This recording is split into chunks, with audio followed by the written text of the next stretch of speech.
All right, so we're here with the interior defensive line position group today. Probably one of the more deeper, talented groups out of the class. So excited to talk about them. As far as this position, very similar to the edge when we talked about the D line and people on the edge. Same gradable traits: get off, closing speed, motor, hand technique, and I pulled some of the same stats: sacks, forced fumbles, tackle for loss. For me, tackle for loss really is the number one indicator that I'm looking at.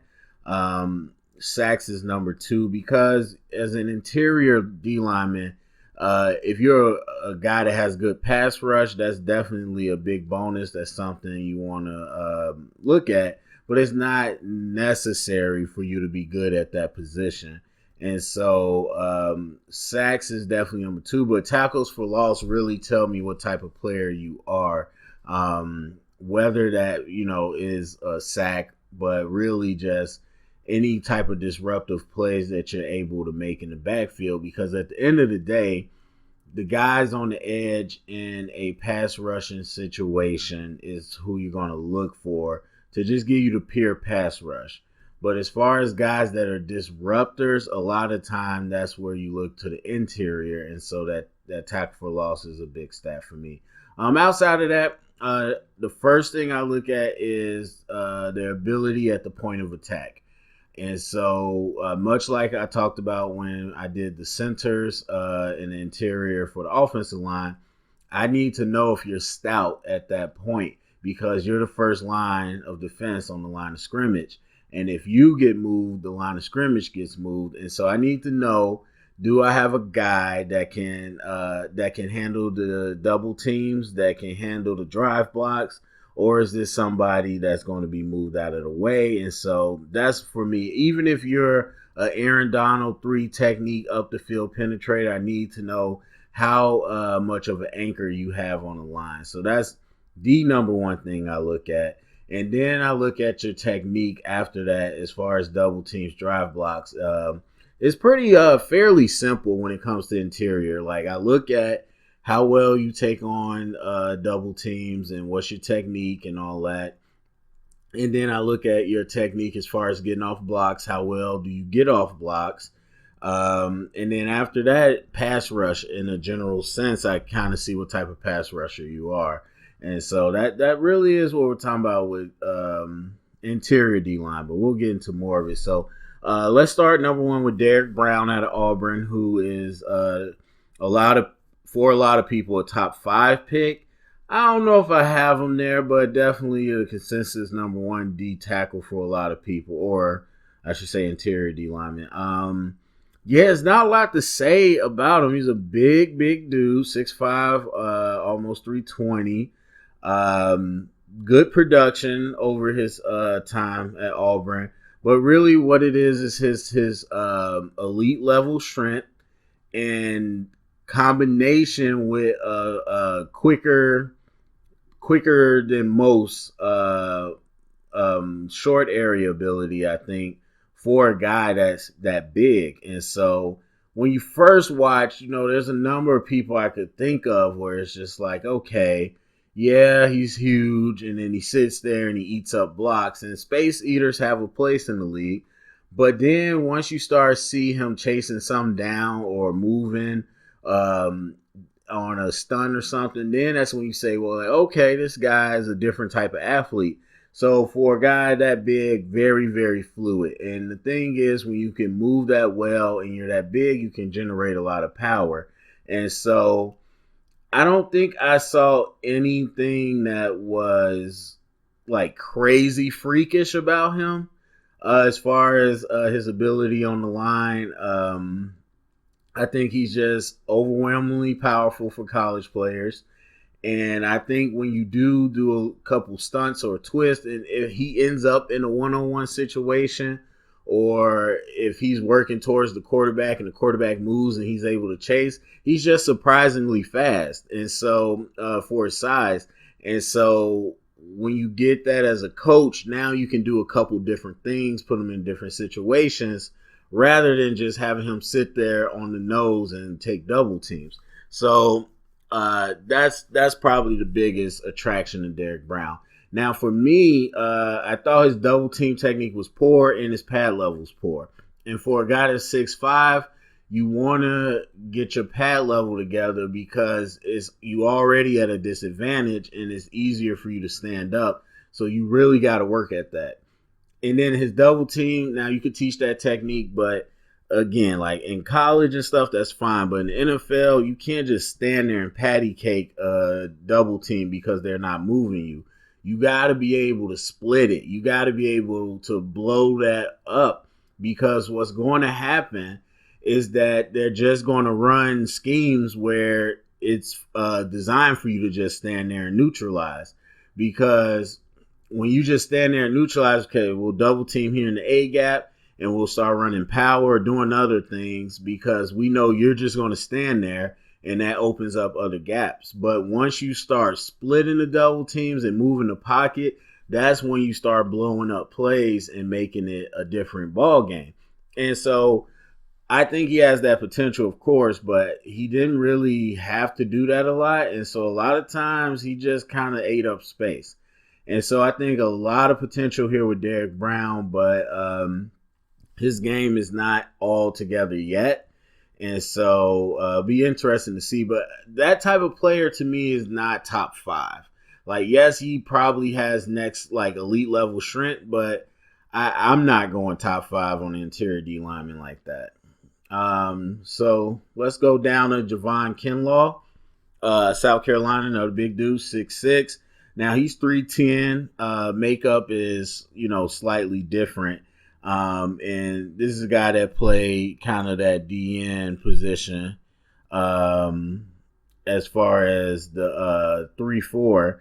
And so, not everybody says 5. And let me get this straight real quick. It's not a 5 tech. I don't know who started that, and I don't know why they continue to say that.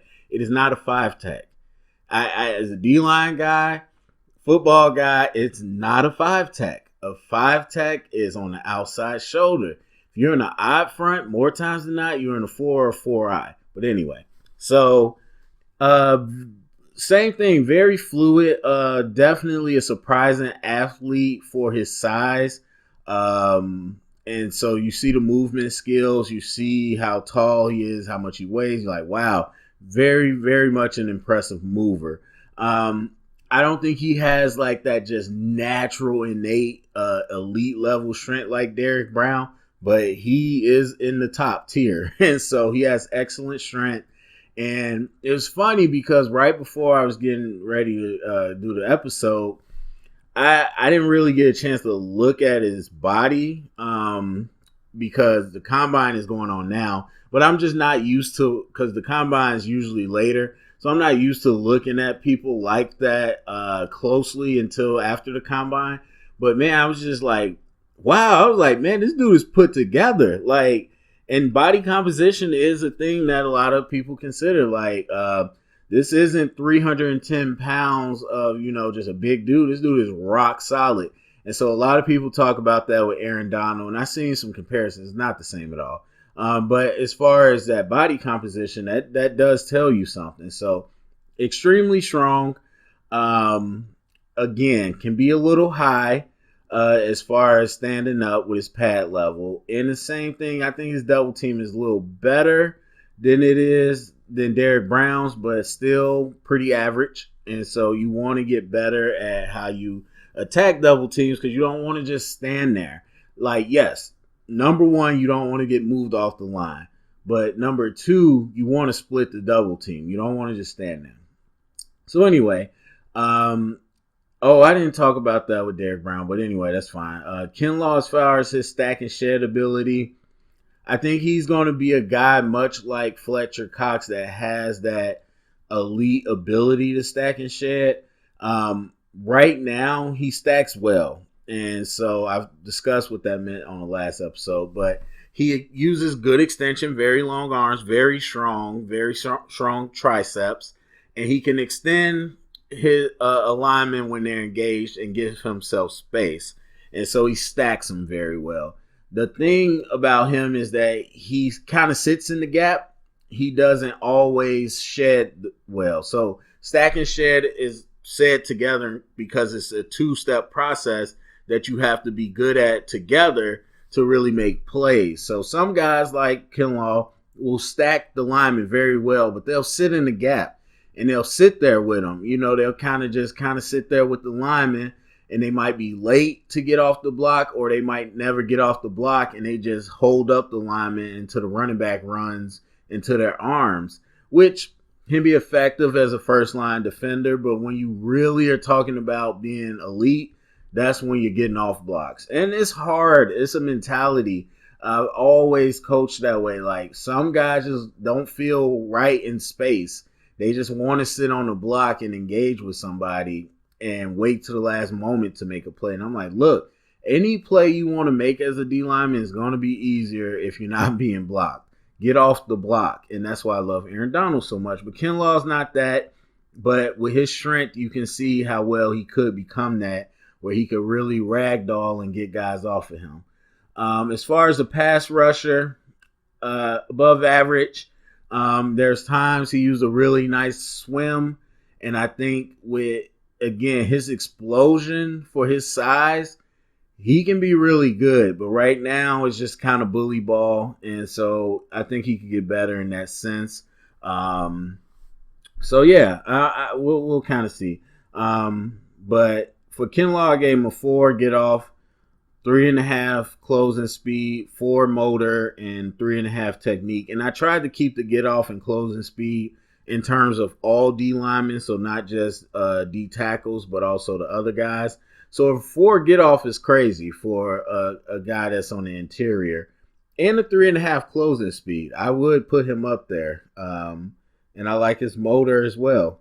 And then just to backtrack, Derek Brown, I gave him a 3.5 get off, which is crazy for a dude almost 320.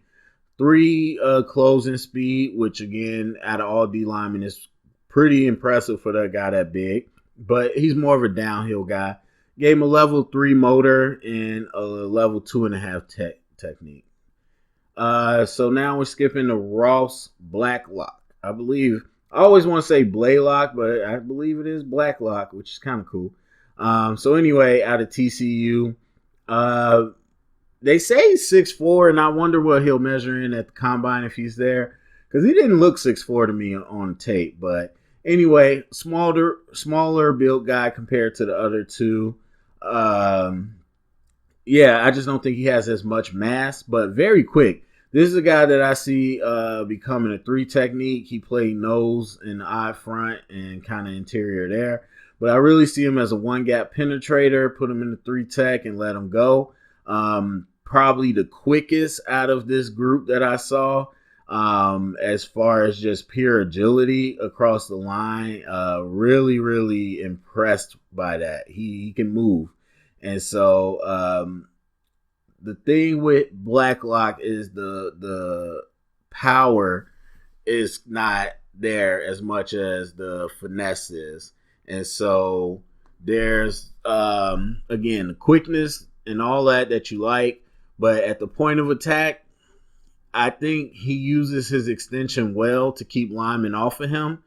But when he's not using extension, I see him being able to be moved off the line. And so, which is fine. You just got to be consistent with it. So, and he could get bigger and stronger, so it's not like it has to stay that way. But just as I see, like, he plays with good leverage and good extension, stays underneath the block, and he can hold his ground in the gap. But I do feel like when you're talking about him just one-on-one drive blocking, I feel like he'll get washed. But yeah, like I said, good pad level. Average double team technique. I think, again, especially with a guy that's not elite strength like the other guys, you want to get that technique more polished so that you know how to withstand that double team, so you're not getting moved off the ball. I think he had very good stack and shed ability at times, wasn't consistent. Much more of a quick penetrator. Like I said, not really trying to control the lineman, trying to get off the block pretty quick, which can work if you're a high level guy, like I said, like Aaron Donald, then it can work. And so I'm not mad at that. You just got to be consistent with it. But I do think he has the ability to be pretty good at it. And I like his pass rush. I mean, he wants to get to the quarterback. And he does. He he's running like his hair's on fire, and that's what you need as a pass rusher. You always have to have the effort. And like I said, he's best when he's in the one gap penetration. If you get a one-on-one, I think he has a good quick swim. I think he has a good leverage. And I think he just really has good determination to the quarterback, where the system that he was in didn't really lend itself to him being a pass rusher. But I think if put in the right position as a 3 tech, he'll really produce for you. So gave him a 3.5 get off, 3.5 closing speed, level 4 motor, and level 3.5 hand technique. Also noted, I think he has really quick hands. And again, so these first 3 guys, you're talking about guys with some serious athleticism for their position, because I'm rating that across the whole D line. Moving down, Jordan Elliott out of Mizzou, really, really well built guy. You would be very tempted to think of Sheldon Richardson back in his day, but I wouldn't say he's that level of athlete, but pretty fluid for a guy that big. I mean, as far I think as stats go, he measures, well, he's 315. They have him, so a lot bigger than Blacklock. But I'd be interested to see what Blacklock measures at, because I think Elliott's just a lot bigger overall. But anyway, he played DN in the I front as well. Stout, I think, at the point of attack, no real issues there. Just a lot of his game is average to me. Like, 6'4" is big, like by any other normal terms, but when we're talking about NFL linemen, that's right at the area where it's still, you should have a pretty good leverage, because a lot of linemen in the NFL are going to be taller than that, but he plays pretty high. And for a guy that's 6'4", I have to expect you to get lower than that. And so that pad level, I'm telling you, that leverage changes a lot of parts of your game. And so you like to see him play a little lower. Double team technique, again, kind of average. And nobody I saw, any of these guys, outside of this 5 and, whatever, nobody I saw was great at the double team technique. And it's always been a thing. A lot of D linemen just aren't, they don't get it at first. But you got to see him clean that up. But he's a big dude. He doesn't get moved around too easily. Above average at the stack and shed. Again, I think he's a guy that's more of a quick penetrator, trying to get off blocks, and he disengages well. And it could work for you if you do it at a high level. Most D linemen, I want to see you be able to be good at both. Knowing when to get off a block quick and knowing when to control a lineman a little bit more so you can stack and shed them. Above average as a pass rusher. A lot of these guys in this tier have a good quick swim, and just some guys are a lot more consistent than others, but all of them, it seems to be their move. Like, they either, jab step one and then quick swim the other way, or they bully ball you a little bit and quick swim off of that. But a lot of them seem to have that down pat, which is good, because that's one of the quickest ways to get off a block when you're coming through the interior. But Jordan Elliott, they use him a lot on the stunts in the games, the twist, which shows his athleticism, really, because a lot of times people don't want to get their nose involved or whatever if they're just too big. But they use him a good amount on that. So I like his lateral agility and all that stuff. So I see him as a 3 technique as his best position fit. But I still think he could definitely play in the odd front as well. Gave him a level 2.5 get off. I didn't think his get off was that explosive. 3.5 closing speed, which again is kind of weird because I don't think he gets off the ball well, but when he comes downhill to make a play, I think he moves well. Level 4 motor, level 3 hand technique. All right, so let's go to our last guy out of the top group. That's Neville Gallimore. I don't know why I paused on that, but I believe that's how you say it. Gallimore out of Oklahoma, originally from Canada. Had no idea. Very interesting. Very interesting dude. Probably a little more undersized than other guys, but still good size. 6'2", 304. And I'm a guy that likes players around 6'2", 6'3" because they got natural leverage. But he kind of played all over. He moved a whole lot. And the thing I noticed watching his games, or maybe just Oklahoma in general, they do a lot of stunts, a whole lot of stunts and twists in games, and he moves a whole lot. And again, similar to Elliott, but on a higher level, that says something about his athleticism. And so they moved him a whole bunch, and he had some good production, but really strong. They got him at 304. We'll see, but he has a natural anchor, very stout at the point of attack. Nobody's going to really root him out. Extremely athletic for his size. Yeah, I was impressed. But like I said, natural leverage. So his pad level is always pretty good. Above average against double teams. Again, nobody had good technique. I like his ability to stack and shed. Another guy that likes to just kind of quick disengage, but I still think he has a pretty good sense of how to do it when he wants to. And I really like the pass rush ability. I mean, this is another guy that pass rushes with, this mentality like his hair is on fire.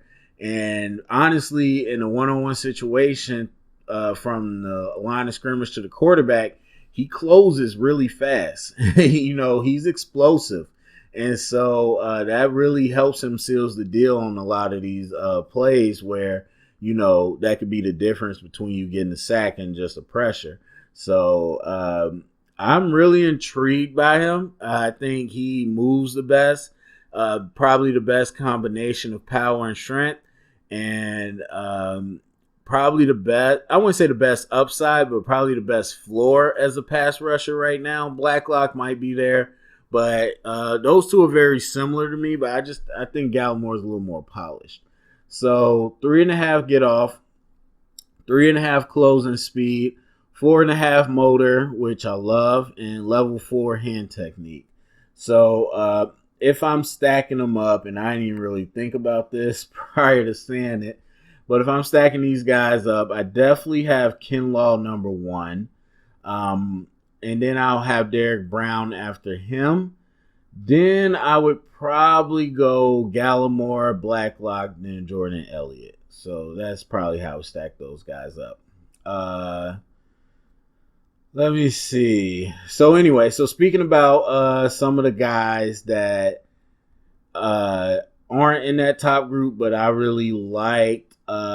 Raekwon Davis out of Alabama was a guy that a lot of people were excited about coming into the draft. I think I saw him as the number 1 D tackle way early when I was starting this. But obviously that is now changed. But I watched this game when I first started, and I'm like, yeah, he's not doing a whole bunch. And so I can understand, and looking at the numbers, his production just wasn't the same this year. And I can understand people not being as excited, but watching his full, repertoire, I mean, he's huge, 6'7", 312, but look, great pad level. The man plays especially for his size, but I think even for just normal stances, he plays with good leverage for a guy that's 6'7". And while it's just a lot of bully ball, it's a lot of just kind of eating up space a lot of the times. He has shown that he's very powerful in getting rid of blocks. And so similar to Kinlaw, I just really think of that Fletcher Cox type of player where you can really control some linemen. You can eat the space, but you can control some linemen and just toss them out of your way. But there's some technique that needs to be refined, and he just needs some coaching to really light a fire under him. I think he could be a pretty good asset as a guy that's probably a third round or fourth round pick. And then from Utah, I do not know how to say his name. I think it's Futu. Let's say Futu. So Leaky Futu from Utah. I apologize. I don't know how to say his name. I love him, man. I really do love him. He's one of the guys that I'm like is a serious sleeper out of this group. I know people had his name, thrown about earlier, but there's an injury history there, so there's a little bit of that. And you get tempted because what happened was you had guys like Danny Shelton, Vita Vea, because everybody wanted the next Haloti Ngata, and a lot of these people were like with the Islander type players, and they go hard and all that, but then you thought you was just gonna strike gold like Haloti Ngata, and not a lot of those players panned out to be as that good. And so that you're tempted when you watch him to say, it's the same thing, 6'5", 337, huge dude, plays hard, but not going to translate. I don't know. The difference to me is especially, I missed one. Who was it Vita Vea? I feel like there was another guy I missed. But anyway, one thing that is different for me, because I always used to have this problem, is that, yes, they ate space and would show some athleticism in times, and they would go hard, but they just didn't have good hands. I think Futu has good hands. He really shows a great ability to get off blocks, and I think the consistency overall needs to be better. Super stout. You're not really going to move him. I think he's got fluid athleticism for somebody almost 340 pounds. And so all that is there, but the difference to me is that I think watching him pass rush and watching him in run game, he can get off some blocks, and he understands the importance of getting off blocks. And so I just think the mentality is there. And a lot of times people want to look at athletic ability, and I understand that. But trust me, the hardest part is getting the mentality, because you can have the physical tools to do something. You can have the coaching technique to do something. But if you don't have the mentality to make it consistent, you're just never going to make it. And so I think he has that mentality already. So I really think he would be value added and wouldn't be a guy that just sits there and eats up space. So that is it. I just realized I didn't do a real grade, but I'm about to do linebackers right after this. And plus, this is pretty long already. So we're going to wrap it up there. Go to the comment section. Let me know what you think about any of these prospects. Are there other prospects you're excited about? Do you agree with the top 5? What's your top 5? All that good stuff. Share it around, get the conversation started. Thumbs up, subscribe, and thank you for listening.